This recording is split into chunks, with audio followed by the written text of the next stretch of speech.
ఆకాశం మాకు వర్షమిచ్చింది, భూమి మాకు పంటనిచ్చింది, మధ్యలో మీకెందుకు కట్టాలి ట్యాక్స్?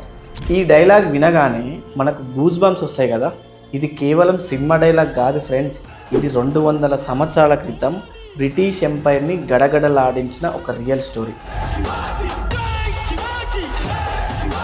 మనం ఫ్రీడమ్ ఫైటర్స్ గురించి మాట్లాడుకుంటే చాలాసార్లు గాంధీ, సుభాష్ చంద్రబోస్, భగత్ సింగ్ గారి గురించే మాట్లాడతాం.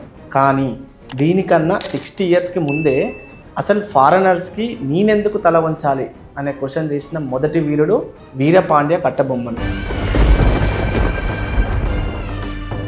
ఒక చిన్న మిలిటరీ క్యాంప్ పాలయంని రూల్ చేసే వ్యక్తి ప్రపంచంలోనే మోస్ట్ పవర్ఫుల్ బ్రిటిష్ ఆర్మీని ఎలా ఎదిరించాడు?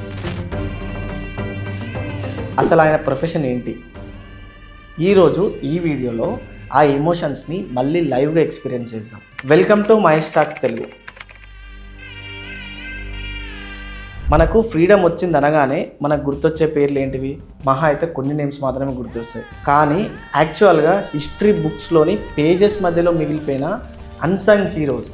ఈ వీడియోలో నేను అలాంటి 70 నుంచి 80 మంది సీక్రెట్ ఫ్రీడమ్ ఫైటర్స్ గురించి ఎక్స్ప్లెయిన్ చేయబోతున్నాను అనమాట. ఇప్పటి వరకు తెలుగు కమ్యూనిటీలో ఎవ్వరు కూడా ఇటువంటి ఒక ఎగ్జాస్టివ్ సిరీస్ చేయలేదు, వాళ్ళ గురించి మాట్లాడలేదు. ఈ మన హిడెన్ హిస్టరీని అందరికీ షేర్ చేద్దాం. ఇది ఒక పెద్ద effort. So please support me and let's honour hour real heroes together.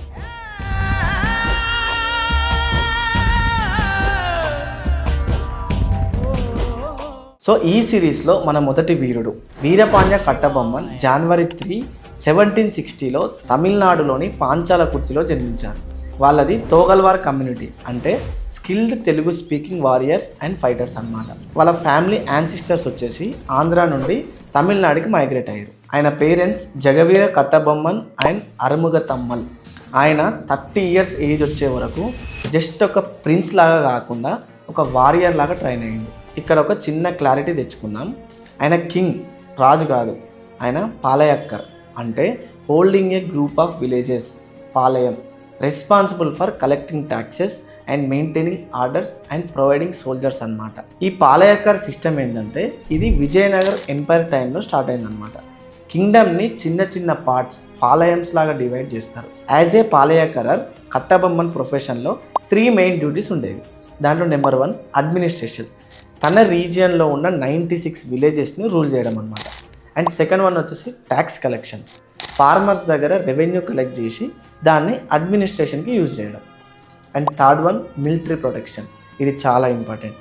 తన పీపుల్కి ఏదైనా ప్రాబ్లం వచ్చినా ప్రొటెక్ట్ చేయాలి. అండ్ అవసరమైతే మెయిన్ కింగ్, నాయక్ రూలర్స్కి ఆర్మీ పంపాలి. So basically he was a warrior administrator. ఈయన ఫిబ్రవరి 2, 1790న తన 38th బర్త్డే దగ్గరలో 47th పాలయక్కరర్గా ఛార్జ్ తీసుకున్నారు. లైఫ్ అంతా స్మూత్గా వెళ్ళింది until unless the Britishers enter the game. Problem ఎక్కడ స్టార్ట్ అయిందంటే ఆర్కోట్ నవాబ్, వీళ్ళు ముస్లిం రూలర్స్, బ్రిటిషర్స్ దగ్గర హెవీ లోన్స్ తీసుకున్నాడు. ఆ అప్పు తీర్చలేక సౌత్ ఇండియాలో ట్యాక్స్ కలెక్ట్ చేసుకునే రైట్స్ మీకు ఇచ్చేస్తున్నా అని బ్రిటిషర్స్కి పవర్ ఇచ్చేశాడు. అప్పటిదాకా మన రాజులకి ట్యాక్స్ కట్టిన మన ఫార్మర్స్ సడన్గా తెల్లవాడికి ట్యాక్సీ కట్టాలంటే ఎలా ఒప్పుకుంటారు చెప్పండి? British collector Colin Jackson Durai సీన్లోకి ఎంటర్ అయ్యింది. ఇతను చాలా అరగెంట్. జాక్సన్ కట్టబొమ్మన్కి లెటర్స్ మీద లెటర్స్ రాసింది అనమాట. నువ్వు ట్యాక్స్ కట్టాల్సిందే అని, లేకపోతే నీ కింగ్డమ్ని డిస్ట్రాయ్ చేస్తా అని లెటర్స్ రాసిండు. కానీ కట్టబొమ్మన్ సింపుల్గా రిప్లై ఇచ్చేసాడు, మా దగ్గర పంటలు పండలేదు, ఉన్న రెవెన్యూ మా ప్రజలకే సరిపోదు, నీకు ఇవ్వడానికి ఏం లేదు అని రిటర్న్ రిప్లై ఇచ్చేసింది అనమాట. అప్పుడు జాక్సన్కి ఈగో అట్ అయిపోయింది. నన్ను కలువు అని ఆర్డర్ వేసిండు. ఎవరికి? కట్టబొమ్మన్కి. అప్పుడు కట్టబొమ్మన్ అతన్ని కలవడానికి కోర్టల్లంకి వెళ్ళిండు అనమాట. అంటే అదొక ప్లేస్, అక్కడికి వెళ్ళిండు. ఎవరిని? జాక్సన్ని కలవడానికి. అక్కడ జాక్సన్ అనేటైనా లేడు, ఆయన అప్పటికే మధురై వెళ్ళిపోయిందంట. ఇక ట్విస్ట్ ఏంటంటే కావాలనే ఈ జాక్సన్ అనే పర్సన్ కట్టబొమ్మన్ని 23 రోజుల పాటు తిప్పించుకున్నాడు. ఫైనల్లీ రామంతపురం అనే ప్లేస్లో మీటింగ్ ఫిక్స్ అయిందనమాట. ఎవరెవరికి? ఈ కట్టబొమ్మన్కి అండ్ జాక్సన్కి. ఇది హిస్టరీలోనే one of the most intense scenes అనమాట. ఎందుకు అంటే కట్టబొమ్మన్ అండ్ తన మినిస్టర్ తనపతి పిలాయ్ జాక్సన్ని కలవడానికి ప్యాలెస్లోకి వెళ్ళారు. జాక్సన్ ఏం చేసిండో తెలుసా? కట్టబొమ్మన్ని కూర్చోబెట్టలేదు, ఆల్మోస్ట్ 3 గంటల పాటు నించోబెట్టి ఇన్సల్ట్ చేసిండు అనమాట. ట్యాక్స్ ఎందుకు కట్టలేదు అని చాలా డిస్రెస్పెక్టబుల్గా మాట్లాడిండు. ఇక్కడే మన ఫేమస్ డైలాగ్ సిచ్యువేషన్ క్రియేట్ అయిందనమాట. ట్యాక్స్ కట్టకపోతే నీకు చావు పనిష్మెంట్ ఇస్తా అని బ్రిటిష్ వాడు చెప్తాడు. అప్పుడు కట్టబొమ్మని ఇట్లా చెప్తాడు, నువ్వు ఒక ఫారెనర్ అయ్యుండి నా నేల మీద నన్ను ప్రశ్నించడానికి నువ్వు ఎవరు, నీకెందుకు కట్టాలి ట్యాక్స్ అని ఎదురు క్వశ్చన్ చేస్తాడు. సిచ్యువేషన్ వైలెంట్గా మారింది. జాక్సన్ అరెస్ట్ చేయమని ఆర్డర్ ఇస్తుండు ఎవరిని, కట్టబొమ్మని. అప్పుడు కట్టబొమ్మన్ తన స్వార్డ్స్ తీసి ప్యాలెస్ గేట్ దగ్గర పెద్ద ఫైట్ చేశాడనమాట. కట్టబొమ్మన్ తన ఫైటింగ్ స్కిల్స్తో ఆ ఎంటైర్ బ్రిటిష్ గార్డ్ యూనిట్ని బీట్ చేసి ప్యాలెస్ నుండి ఎస్కేప్ అయిపోతాడు. బ్యాడ్ లక్ ఏంటి అంటే ఈ ఫైట్లో లెఫ్టినెంట్ క్లర్క్ అనే బ్రిటిష్ ఆఫీసర్ చనిపోతాడు అనమాట. కానీ ఇంకా బ్యాడ్ లక్ ఏంటంటే కట్టబొమ్మన్ మినిస్టర్ అయిన తనపతి పిల్లాయిని బ్రిటిషర్స్ క్యాప్చర్ చేసేస్తారు. ఇప్పుడు కట్టబొమ్మన్కి క్లియర్గా అర్థమైంది ఇది ఇక మాటలతో అయ్యే పని కాదని. బ్రిటిషర్స్కి కట్టబొమ్మన్ అంటే భయం స్టార్ట్ అయిపోయింది. ఇప్పుడు వాళ్ళు నార్మల్ సోల్జర్స్ని కట్టబొమ్మన్ దగ్గర పంపితే గెలవలేమని మేజర్ బెనర్మన్ అనే పెద్ద ఆఫీసర్ని హ్యూజ్ ఆర్మీ అండ్ కెనన్స్ అంటే యుద్ధంలో వాడే పెద్ద పెద్ద గన్స్తో పంపించారు. ఎవరి దగ్గరికి, కట్టబొమ్మన్ దగ్గరికి. సెప్టెంబర్ 1799 పాంచాల కుర్చీ ఫోర్ట్. ఇది స్టోన్తో కట్టింది కాదు, క్లే మట్టితో కట్టింది. అయినా సరే కట్టబొమ్మన్ సోల్జర్స్ చాలా వైల్డ్గా ఫైట్ చేశారు. అది మట్టితో కట్టిన ఫోర్ట్ అయినా బ్రిటిషర్స్ ఆ ఫోర్ట్ని బ్రేక్ చేయలేకపోయారు. కానీ మనల్ని ఎప్పుడు మన వాళ్ళే దెబ్బ కొడతారు కదా, సేమ్ అలానే ఫోర్ట్ వీక్ పాయింట్స్ తెలుసుకొని బ్రిటిషర్స్ అటాక్ చేశారు. కట్టబొమ్మన్ ఎస్కేప్ అయ్యి పుడుకొట్టై ఫారెస్ట్లోకి వెళ్తాడు. ఇక్కడ పుడుకొట్టై కింగ్ అయిన విజయ రఘునాథ తొండమైన్ బ్రిటిషర్స్కి భయపడో లేక వాళ్ళు ఇచ్చిన మనీకి టెంప్ట్ అయ్యో కట్టబొమ్మన్ దాక్కున్న ప్లేస్ని బ్రిటిషర్స్కి చూపిస్తాడు అనమాట. అక్టోబర్ 16, 1799 ప్లేస్ వచ్చేసి ఖయత్తర్.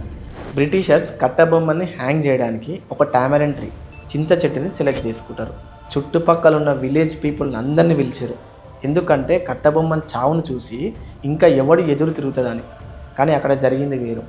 కట్టబొమ్మన్ స్టెప్స్ ఎక్కుతూ కొంచెం కూడా భయం లేకుండా బ్రిటిష్ ఆఫీసర్స్ కళ్ళలోకి చూసి స్మైల్ చేసింది. నా నేల కోసం చనిపోవడం నా అదృష్టం అని చెప్పి తనకు తానే ఉరితాడు మెడలో వేసుకున్నాడు. దాని తర్వాత బ్రిటిష్ జనరల్ బెనర్మన్ తన డైరీలో ఇట్లా రాసుకున్నమాట, ఈ walk to his death with the pride of a king అని.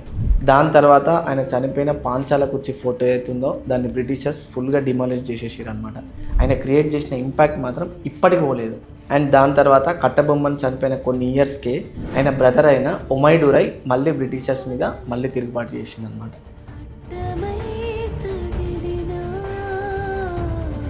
సో ఫైనల్గా hero of the 17th century Kattabomman story ఇదనమాట. కట్టబొమ్మన్ లైఫ్ మనకి ఏం నేర్పిస్తుంది? సో కట్టబొమ్మన్ లైఫ్ మనకేం నేర్పిస్తుంది అంటే ఆయన అడ్జస్ట్ అయిపోయి ఉంటే, ట్యాక్సీ కట్టుంటే బ్రతికేవారేమో. కానీ ఆయన సెల్ఫ్ రెస్పెక్ట్ని చూస్ చేసుకున్నారు. ప్రొఫెషన్ రీత్యా ఆయన ఒక రూలర్ కావచ్చు, కానీ క్యారెక్టర్ రీత్యా ఆయన ఒక రెబల్. మీకు ఈ స్టోరీలో కట్టబొమ్మన్ క్యారెక్టర్లో ఏ క్వాలిటీ బాగా నచ్చింది? ఆ బ్రేవరీనా లేక యాటిట్యూడా? ఒక్కసారి కామెంట్ చేయండి. ఇవే కాకుండా ఇలాంటి 70 నుంచి 80 మంది వీరుల గురించి ఈ సిరీస్లో మనం చూడబోతున్నాం అనమాట. సో నెక్స్ట్ వీడియోలో మనం 1857 కన్నా 40 ఏళ్ళ ముందే బ్రిటిష్ ఎంపైర్ పునాదులను కదిలించిన మహావీరుడు, సొంత ఆస్తిని హోదాని కోల్పోయిన గిరిజన ప్రజల కోసం పైకా తిరుగుబాటు మీన్స్ పైకా రెబెలియన్ సృష్టించిన నిప్పుకణం. ఆయన ఎవరో కాదు, ఆయన్నే బక్షి జగబంధు. ఈయన గురించి పూర్తిగా నెక్స్ట్ వీడియోలో తెలుసుకుందాం. సో అప్పటి వరకు వీడియోని అయితే ఎండ్ వరకు చూసినందుకు థ్యాంక్ యూ సో మచ్ అందరికీ. ప్లీజ్ వీడియో నచ్చితే ఒక లైక్ చేయండి. అండ్ ఎవరైతే కొత్తగా మన ఛానల్ చూస్తున్నారో వాళ్ళు తొందరగా సబ్స్క్రైబ్ చేసుకోండి. ఎందుకంటే ఈ 70 to 80 members secret freedom fighters series నేను ఇప్పుడు చేయబోతున్నాను. ఎవ్రీ 2 daysకి ఒక secret freedom fighters video release అవుతుంది అనమాట. సో అవన్నీ మీరు అప్డేట్ తెలుసుకోవాలనుకుంటే ఇప్పుడే మన ఛానల్ని సబ్స్క్రైబ్ చేసుకోండి. And thank you so much అందరికీ. This is Mahesh Amaraganti signing off. Jai Hind.